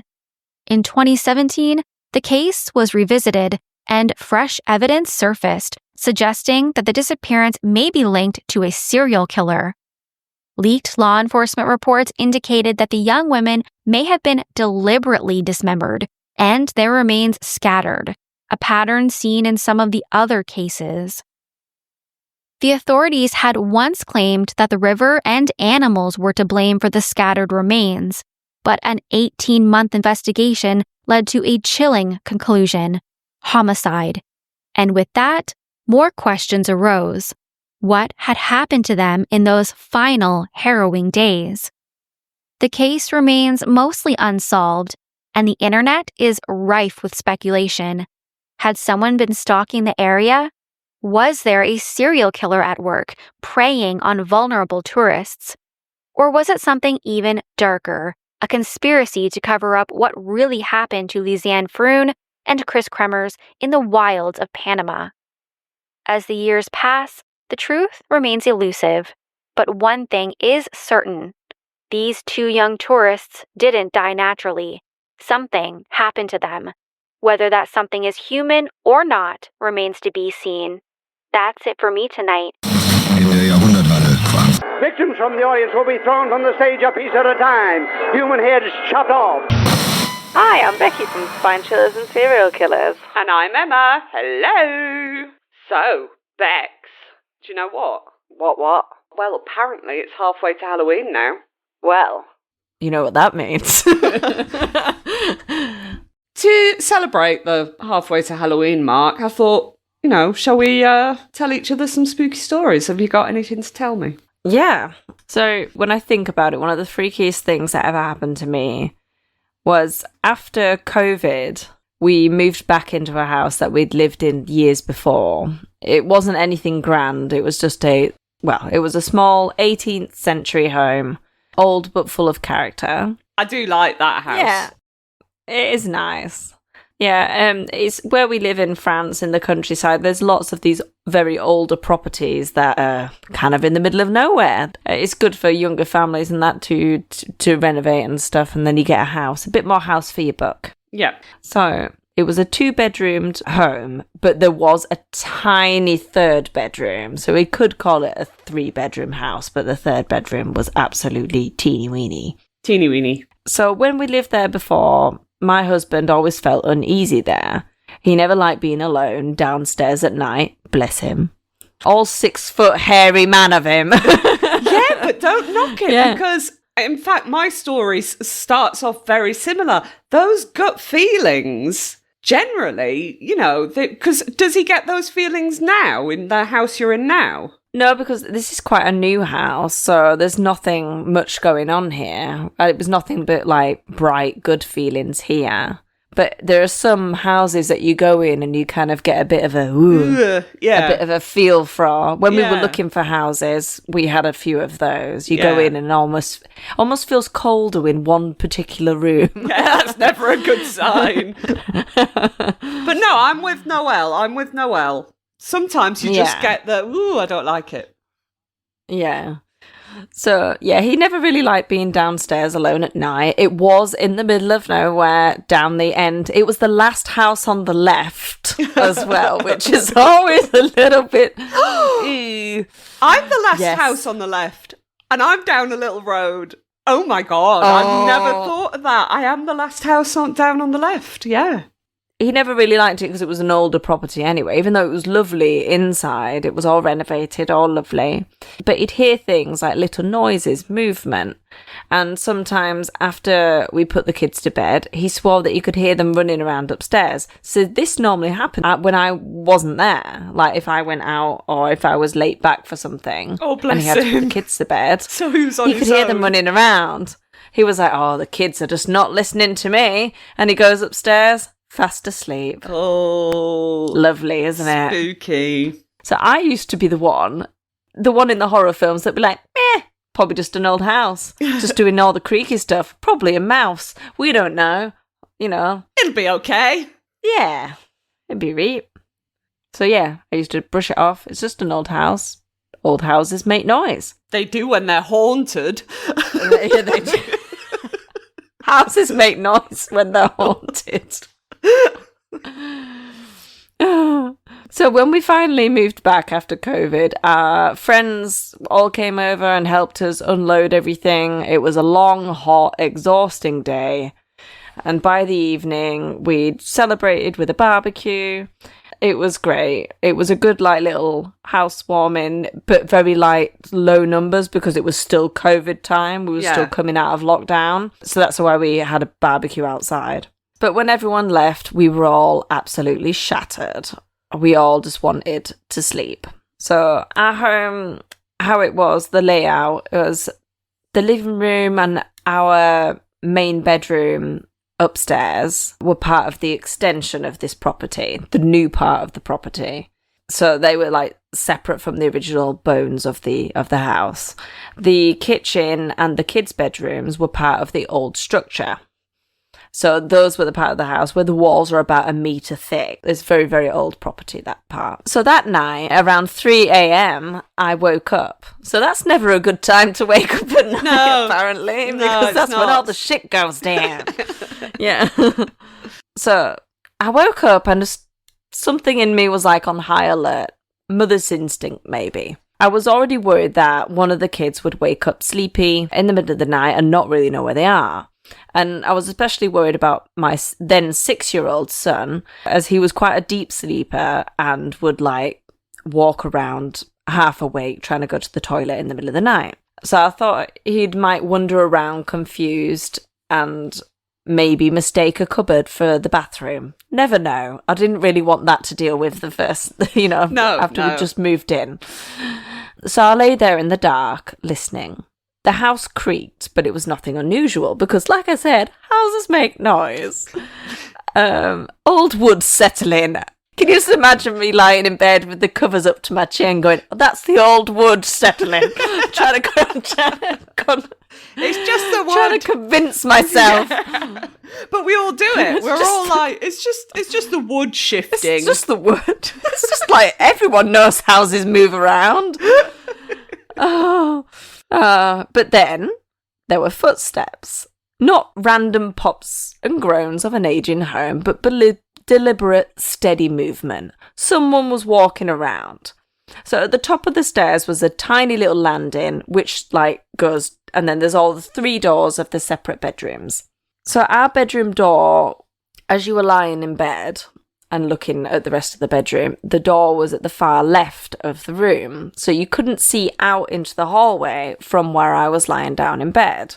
But the bedroom door was open and I could just hear someone walking around. It was like a soft but distinct presence. So I called out, half expecting to hear the sleepy mumble of my little boy. And I said, "Are you okay?" Silence. The footsteps stopped. So then you get that prickly... Yeah, I don't really want to go and check. Yeah. But I'm still kind of convinced that it was my son. Well, you have to go check. You have to. Yeah. So... the footsteps stopped, but the weight of something lingered just beyond the door. I could feel that someone was there. You know, sometimes you can hear. You can see where they are with the sound. Yeah. Yeah. So I sat up and called again. I said, "Are you okay?" Still no answer. The hallway felt thick with something there, something that I couldn't see, and something just waiting for me to look. So I was like, well, I'm just going to have to look. So I got up, climbed out of bed. So my heartbeat was kind of in my throat at this point. Because I was still a little bit scared. It is quite, I'd gone from living in a town for a few years to back into the middle of nowhere, pitch black countryside. So as I went up to the door, expecting to see my son standing there, groggy and confused, there was no one. The hallway was completely empty. The gate to go downstairs was still closed. We had a baby gate there, but I was worried that the kids would wander downstairs. Yeah. Yeah. So I thought, it's just a wood. It's just a wood. It's just a wood. I quickly moved into the kids' rooms. And each of them were curled up beneath their blankets, breathing deep and sound asleep. When you have kids, or when you've seen a kid that's been, you can tell that they're in a deep sleep where they've got almost they're almost moulded to how they're lying, and their hair's really all pale, sticky up and sweaty. Yeah. Yeah, you know how they are. I was like, no, these kids are asleep. These ain't waking up. These haven't just woken up. Kids are damp, aren't they, when they sleep? They get damp. Yeah, it was hot as well, so I think they're all a bit sweaty. Extra damp. Yeah. Oh, aren't kids great? So, yeah, each of them sound asleep, but I knew what I heard. I had heard footsteps. Someone was standing there, and it was as if they could only walk around in the original part of the house. As if they couldn't come into our room because that was the extension. That was the new part. Yeah. It's almost as if either it was an echo of a memory of something from before, from when the original owners, years and years ago, was just having another walk around again, a memory. Yeah. Or it was a ghost child and they couldn't come in our room because that room didn't exist when they were alive. Oh, well, that's definitely why. That's definitely why. One of those reasons. No. So, yuck. Yeah, but I couldn't sleep very well after that. But I definitely heard it. I'd heard footsteps. I had heard someone standing there, and I could feel it as well. Yeah. No, I totally know what you mean. Yeah, so maybe it was just an exhausted mother's imagination. Maybe it was the house settling. It was taking its time because it was 3 a.m. But in that moment, standing in the dark, I didn't believe that, and I still don't. No, I must admit, I don't believe that either. I think you had a ghostie. It sounds like it was the same sort of thing that my husband used to describe being there. Yeah. But it's almost if I had to move out and then back in again to hear it. Yeah. Or to let myself hear it. I don't like it. I don't like it. And it's very strange because actually I have quite a similar story. Oh, go on then. Do you want to hear it? Tell me. Tell me more. Tell me more. So back in the day, I used to run a pub. Classic setup, pints, locals, the occasional drunken brawl for no reason except drunkenness. But the real drama, that lived upstairs. Above the bar was a flat. Do you remember the flat? Yes. How did you feel about the flat? Just like, random question. Were you all right? Did you have a good feeling about it? Well, the first time I went up there was because I wasn't very well and I needed to be sick in your private toilet away from the punters because I was a little bit drunk. But going up there sober, it was always like, it felt like the corners were a bit too dark, if you know what I mean. Yes, yeah. It had a feel. It had this like massively long corridor. There was like, you went up and you were in the main part of the flat. And then to get to the bedrooms, there was this really long corridor. Now, I'm not a fan of corridors because I think they're creepy. But it was always just dark and I didn't like it. The flat in itself gave me the heebie-jeebies. And it wasn't like, just a bit awkward. When I had to go up there to like grab cigarettes out of the safe, because we kept all the cigarettes up in a safe up there, I would sprint up the stairs, not look at the corridor, like, just go past it, just look straight at the safe, grab the cigs, run back downstairs. Which wasn't an easy feat, because I don't know if you remember the staircase, but it was deadly. Oh, that was horrific staircase. It was all wonky, and nothing was the same height, and it was just deadly. I bet it would have had to have settled. That was a settling staircase. It was definitely. It's the wood! It's the wood. Now, the flat was home to my barman and best mate, Tom. Big guy, heavy-footed. And one day I'm working in the bar, pulling pints, restocking shelves, usual stuff. And I can hear him clomping about upstairs, walking back and forth. Clomping? Well, just like... Yeah, you could hear someone in that. You could hear when someone was upstairs. So, and he was just walking back and forth, opening drawers, dropping stuff. I mean, to be fair, it sounded like he was doing a massive clean-up. It was that kind of furniture moving. And I'm like, oh, well, that's cool. He's cleaning up. Yay, because, single bloke living in a flat, not the cleanest. So imagine the sheer confusion, because I'd been hearing this for hours at this point, when Tom walks through the front door from outside. Fresh as a daisy, turns out he'd left before I'd even arrived that morning. He'd been out all day. No one had been in the flat. And when he went to check, everything was exactly where it should have been. There weren't any open drawers, no mess. It was just quiet and everything was normal. He didn't have a surprise flatmate then? No. No. No animals either at that time. No cats, nothing. Oh, a cat would have trouble moving a sofa. Indeed it would. But if there had been a cat, I would have definitely, in my brain, like you're going, it's the wood. I would have been like, it's a cat. It's a cat. Yeah, well, when you have cats, you know what cats sound like. They're just like scuttling around, tiptoeing. Tiptoeing. Tiptoe through the tulips. Tiptoeing down the tree. That's such a fucking creepy song. Tiptoe through the tulips. With me. It's the beginning where it goes, oh, making myself cringe. Freaking myself out. Okay, yeah. Tom's walked in. I've heard footsteps all day. And there was no explanation for it. So that was the first time I was like, actually, maybe the fact that I'm creeped out by the flat, there might be a reason for it. And it didn't stop there. The footsteps became a regular feature. So even to the point where the customers would hear them and kind of listen and be like, is Tom upstairs? And I'd just give him a look like, no, I wish he was, but no, he's not. I wish he was. I wish it was that simple, Brian. Then came the breakup. So my long-term boyfriend and I called it quits. And I had nowhere else to go, so I moved into the flat with Tom. Roommates with your bestie sounds like a bit of a, sitcom. Oh, you've got a Friends t-shirt on, so it was like, oh, is it going to be like Friends? And for a bit, it was fine. We had a good time. And I kind of forgot about how creeped out I was. Once I was living there and all my stuff was there, I just got used to it and I wasn't really frightened anymore. I let my guard down. Mistake!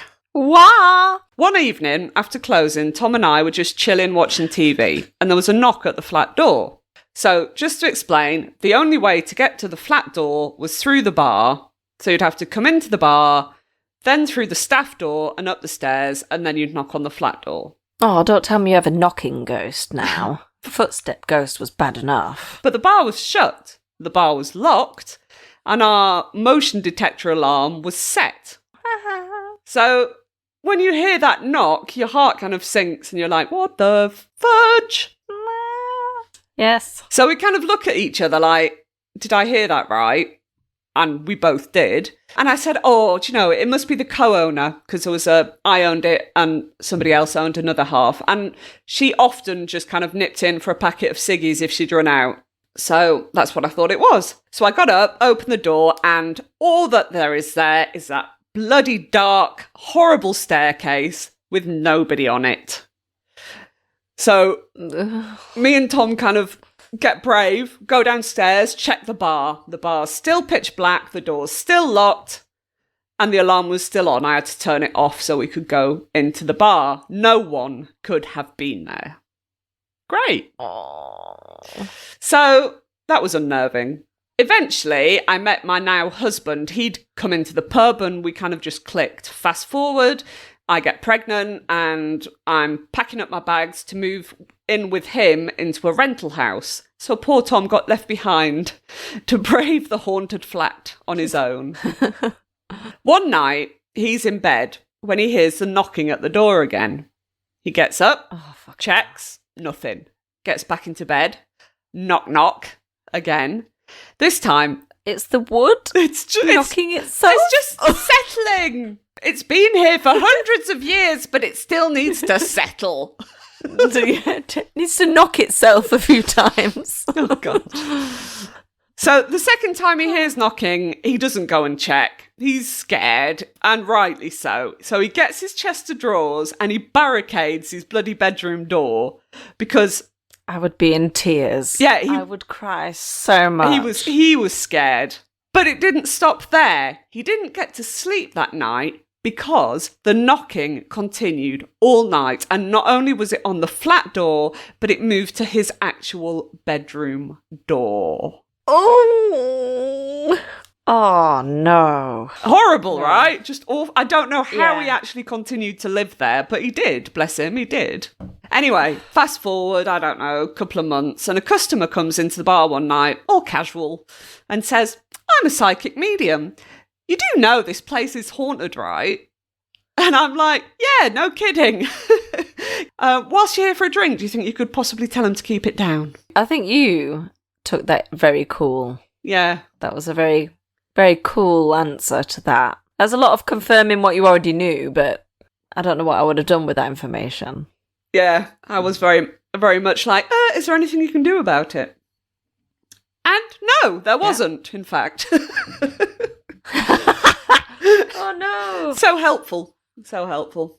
Anyway, I think we've scared ourselves enough for a halfway to Halloween. What do you think? There's no end to the story. There wasn't an exorcist and no one got the ghoul out. No. The psychic medium was just like, oh, by the way, there is a ghost, so I'll just confirm your fears and fuck off. Pretty much. Yeah. The weather will be a treat in our Halloween forecast on Nightcast.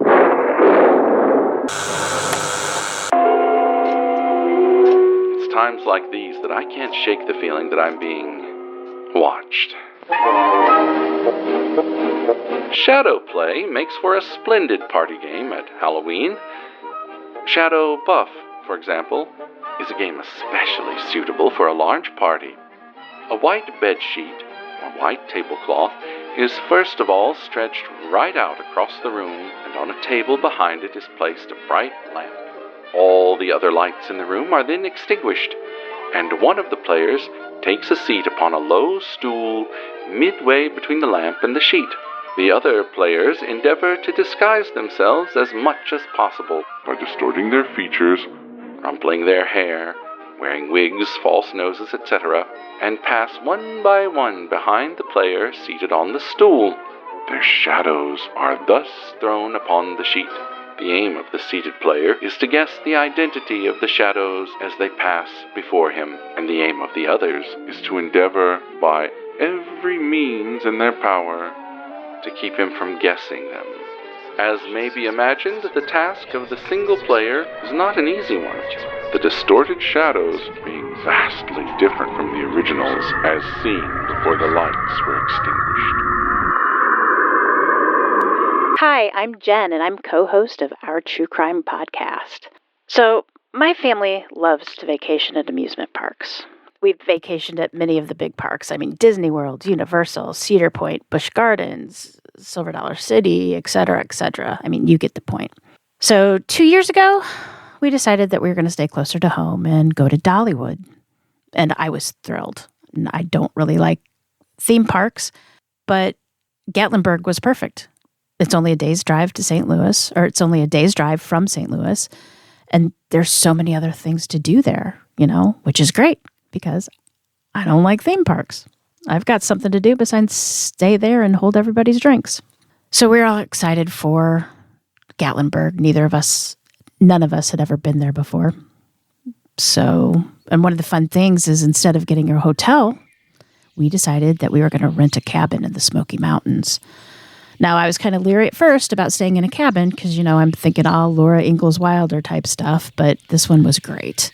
When you drive up the mountain, it's incredible. I mean, a bear crossed the road while we were going up there, a black bear. And of course, my youngest daughter freaked out. My oldest daughter thought it was cool.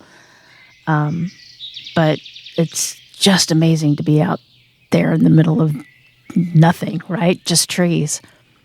So anyway, once you get to the cabin, you enter the place through the galley kitchen. And once you get through the galley kitchen, it opens up to this big open living room, and it's got windows in it. And it's from floor to ceiling. Just the whole wall is nothing but glass windows, and you can see for miles because you're up in the mountains, right?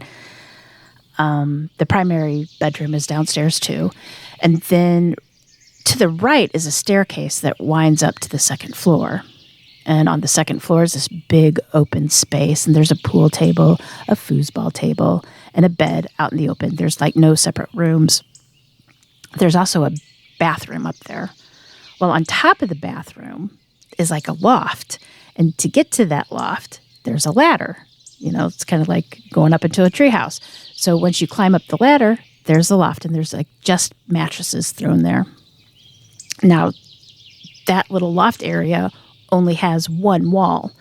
The rest of the walls are covered in a banister with railings, right? No other walls. So the only way up and down is this treehouse type ladder. So both floors have their own door to the deck. As you walk out to the deck upstairs, there's kind of a balcony, almost like a catwalk, that when you get there, you can look down from the banisters and you see the living room. So it's this whole big open space. I mean, it was so nice. I mean, we loved it. We loved getting in the hot tub on the upper deck and just to take in the fantastic view of the Smoky Mountains. I mean, it's just breathtaking. You really do feel like you're on top of the world and you're nobody for miles, and it's fantastic. On our first night there's this horrible storm. There's tons of lightning, and it just seemed to strike everywhere around us. I mean, at one point, I was scared to death it was going to hit the cabin. And then the wind, oh my gosh, the wind was so strong that I thought the ceiling was going to fly right off. But what I was most worried about was my youngest daughter. She took the loft space, and it's close to the roof, and she's terrified by the storm. She hates storms, and bears. And so she's worried about the storm, she's worried about the bears, and needless to say, she didn't sleep well.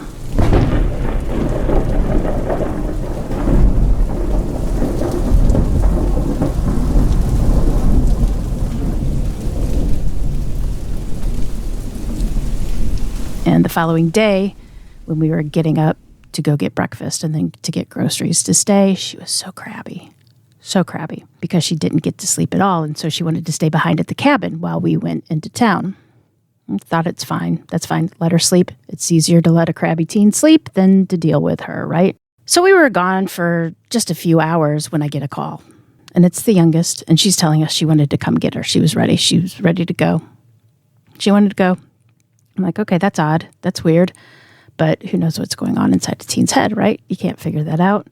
We told her we'd be home soon, not to worry. Well, barely 15 minutes went by, and she called again. And she was, when are you coming home? I want you to come home. I'm like, okay, weird. It's odd. Like, be home in a few minutes. We're on our way close to the road to go up to the cabin. And we just honestly just blamed it on her being anxious because she wanted to go down the mountain coasters. She was looking forward to going down the mountain coasters. And right when we got there, she was right by the door. When we got home, she was standing. She opened up the door right when we pulled up.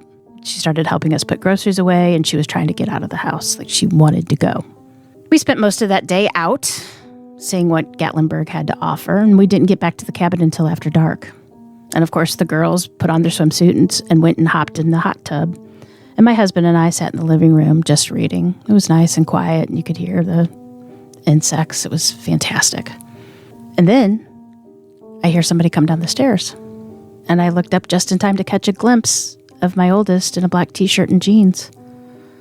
And I said, wow, you didn't spend much time in the water.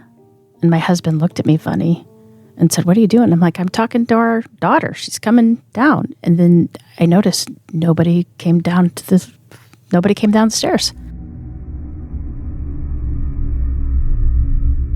I'm like, huh. I go, well, gosh, I must be tired. And my husband's like, yeah, that's weird. Yeah, you must be tired. Just whatever. We just missed it. And you know what? I saw that figure go down the stairs 3 or 4 more times while we stayed there. Once was when I was alone in the house, during the day even.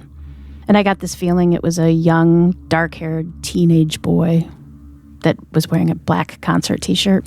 I would never really see him at the top of the stairs. I would only catch a glimpse of him as he was like 2 steps down.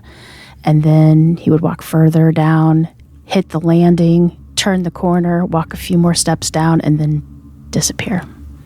He would never make it to the ground floor. Matter of fact, I never even saw his face. Now, as much as I loved the cabin, I couldn't sleep there.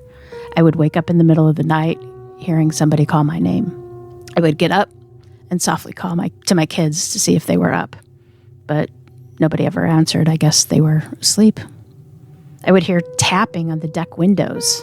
I mean, most likely, I told myself it was bugs hitting the window. That's what I told myself to keep me sane.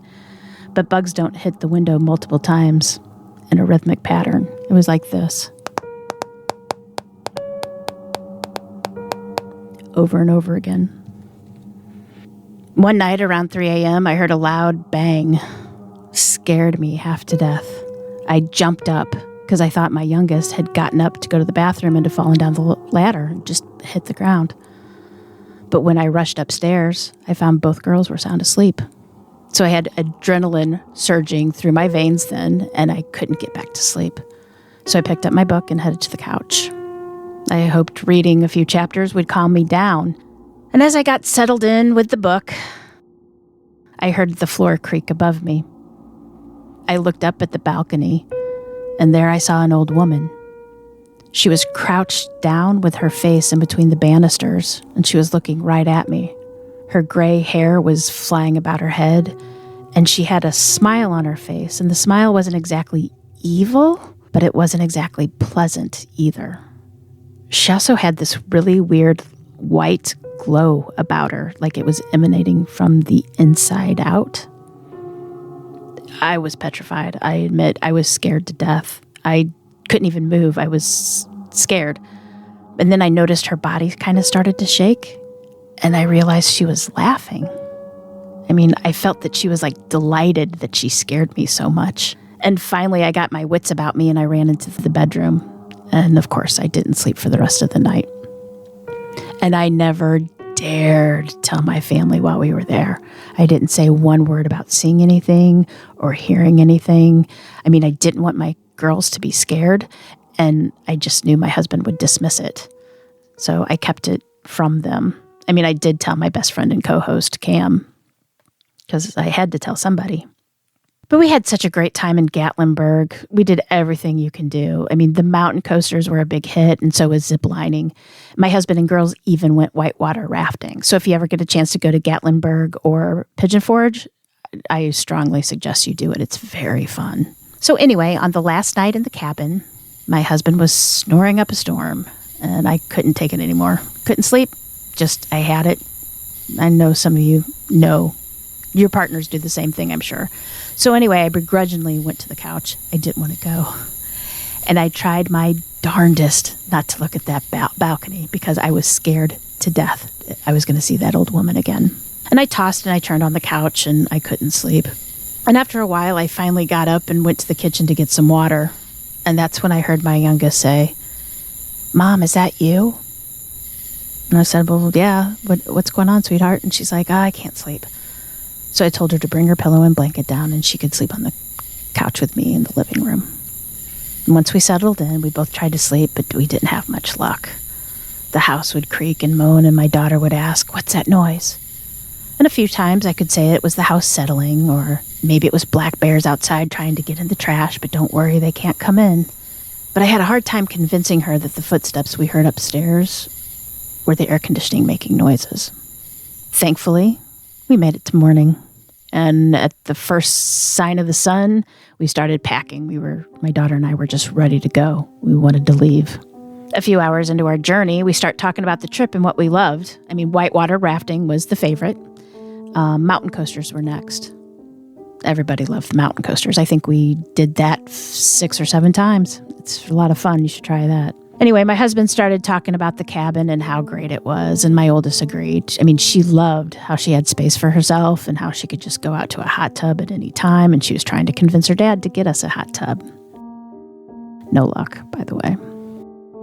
So that's when I just decided to tell everybody. I told them what I saw and what I heard. And my husband, of course, did what I thought he was going to do. He just dismissed it, and it's just your imagination. You're fine. You're just your mind playing tricks on you. My oldest thought it was kind of cool, but she was really glad I didn't say anything while we were there because she would have been scared. My youngest was silent. And then after a while, I said, well, maybe it was my imagination. But it really seemed real. And that's when my youngest piped up. She starts telling us how, when we left her for the first day, she tried to sleep, but she kept hearing me call her name.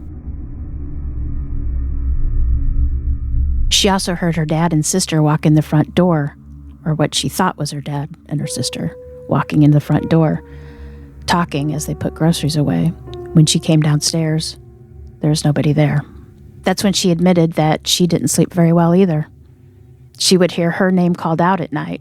Now, and I told her it probably was me because I heard somebody calling for me and I called out for you guys, but I didn't get an answer. And she goes, well, it could have been, but I swear the voice I heard was deeper. It was a deeper voice, more like a boy or a kid, young man. But the thing that scared her the most happened that night, the night before we left, when she came down to sleep on the couch with me. She said she was sleeping in the loft, and she woke up when she heard her name being called. She, of course, was scared. She covered her head with a blanket. And when the house was silent again, and she was telling herself it was just her imagination, when she calmed down and uncovered her head, there on the ladder was an old, glowing, wild-haired woman smiling at her.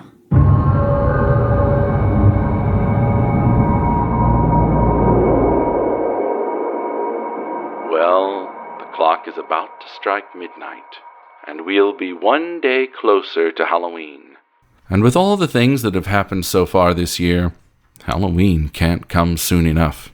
I'd like to thank all the Rogue Transmissions who made this very special program possible. And finally, thank you for joining us for our Halfway to Halloween Hullabaloo. All of us here at Rogue Transmissions will be richly rewarded with the thought that we've haunted your house pleasantly.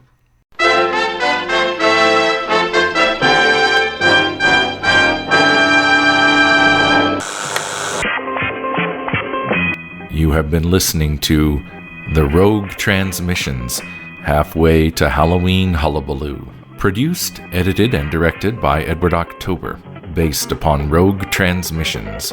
Created by J.T. Hosack and Edward October. The Ring Wraith Kid. True stories recounted by Karen Rayner and Aubrey Summers, hosts of Chicklet. We are on Instagram and Twitter at ChickletPod for both handles, and we also have Patreon and Buy Us a Coffee. I believe both of those are ChickletPod or Chicklet. Ghostly activity isn't new to me. True accounts of the paranormal presented by Alicia Watson, co-host of Twisted and Uncorked. Hello, my name is Alicia Watson, and I am one half of the Twisted and Uncorked podcast. I also just launched a second podcast in March called Truly Twisted. I would highly encourage that you check those out. On Twisted and Uncorked, we definitely cover our fair share of spooky stories, and Truly Twisted is dedicated to missing and unsolved cases. Ghastly green glowing footprints. A conversation with Amber and Maddie, hosts of Witches Talking Tarot. But we hope to see you wherever you find your podcast or on YouTube, because that's where we're at. Thanks for sitting with us for a spell. Bye. Bye. The Clockwork Heart, an original story inspired by The Telltale Heart by Edgar Allan Poe. Written and performed by J.T. Hosack, co-host of Brew Crime. Everybody, you can check us out anywhere. We're on social media at anything Brew Crime, and you can check out our Patreon. Very, very cheap, and you get an extra episode, and it comes out early, and all that stuff. Woohoo! Making Myself Cringe. True stories recounted by Emma and Becky, co-hosts of Spine Chillers and Serial Killers. And if you were suitably freaked out, we do actually do a bi-weekly podcast called Spine Chillers and Serial Killers, and it'd be great if you could check us out. And there's me and Emma, and also our other co-host who couldn't make it tonight, Natasha. So we're a fun threesome. A fun little threesome. The Strange Case of Chris Krimmers and Lisanne Froon. Written, researched, and presented by Nikki Young, creator-host of Serial Napper. If you want to reach out, you can find me on Facebook at Serial Napper. You can find my audio on Apple or Spotify or wherever you listen to podcasts. I post all of my episodes in video format over on YouTube, so go check it out. I'm also on Patreon. If you'd like to get your Serial Napper episodes early and ad-free, hop on over and check out the details at patreon.com/Serial Napper. Sweet dreams, stay kind, especially in the comments. A Haunting in the Smoky Mountains. A true story recounted by Jen, co-host of Our True Crime Podcast. Our True Crime Podcast, I host it with my best friend of over 40 years. Every Wednesday, we will bring you a true crime story from somewhere around the world. Games for Halloween by Mary E. Blaine. And The Tavern Haunting, a true account of the paranormal. Presented by OctoberPod AM, from a script by John Iger. Narrated by Edward October. Listen to OctoberPod AM, the retro horror show for bold individualists, wherever you get podcasts. If you enjoyed this transmission, we'd be richly rewarded if you left this podcast a 5-star or equivalent rating. And tell your friends about all the wondrous things you heard. The man who spoke to you was Mr. Edward October. Halfway to Halloween Hullabaloo. It's the halfway to Halloween Hullabaloo, Hullabaloo, Hullabaloo. FX Springtime Ambience. Music Springtime. I'm Edward Here. Yeah, this is the second time for me recording it, and I hope I do it a lot smoother than I did the last time. So we shall see. All right. The first thing I ever shared with OctoberPod actually had to do with when I was in 3rd grade. And, you could check out his Halloween episodes from, I think, 2022. You'll find that story. But, so I'm not going to go any Is the further. video going to be with this? I'm not sure. I mean... Oh, yeah, I guess it's not, but he doesn't do video. Well, I mean... Okay, so it doesn't matter how I hope not, because we did not. I never clicked to the video button. Oh, okay, so it doesn't matter how it is. Yeah, you can cut this out, October Pod. Yeah, sorry, dude. But anyway, I was in 3rd grade for that experience that I shared on his show for his Halloween episode, the Halloween potluck episode. Yeah. Me. Oh my. Oh, sorry, Ed. Dear. Shit me. No, doesn't work. Doesn't work as well. Beep those out. Beep those out. Beep me. Yeah. Beep me. Beat me hard. Beat me so good. Shut up. I'm not drunk, honestly. What's in that can of Coke there, Emma, that you're drinking? And in the meantime, come listen to our show. We're Siri just said it. I'm not sure I understand because mine just tried to come on too. It's the ghost. The ghost. It's a ghost. Like, that's so weird. I was just like, this is a very crinkly napkin. Listen to this.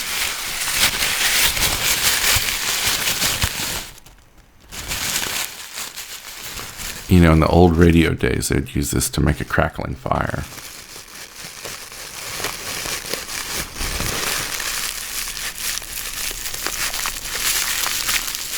Does it sound like a fireplace? Or does it sound like somebody cracking, smushing a Popeye's napkin next to the microphone? All right, kids. Nope, I wasn't going to say that. Tons of lightning. Whoa, hold up. What are you I doing? almost said a bad word. Yeah, no. Stop that. Feel free to share the EVPs with this story, Edward, and I will keep you updated on any new things that happen around the house. And I will send you more of my crazy ghost stories as they come up in the future. Alright, fuck that. Fuck all that. Fuck all that. And what do I want to say? We've been for over 40 years. And what the is happening right? Damn it. Darn it. I tried really hard. Sorry. The room or rooms in which the games are to be played. You know what? I'm going to skip all of that first paragraph. So we're going to start off after the intro with In Getting Up a Halloween Party. Over on Witches Talking Tarot, wherever they're not you watching. find podcasts. Oh, that's right. We're waving at our camera, but it's not recording a video. And that's it. I think that's it. So, all right. If you need me to redo this or do anything, or if I'm too messy, let me know. stop listening. All right. I got to go call Dr. Peter Venkman. So we'll see you next time. I gotta go change my diaper. On Thank you for being here today. Thank you for being here today. Goodbye. Bye.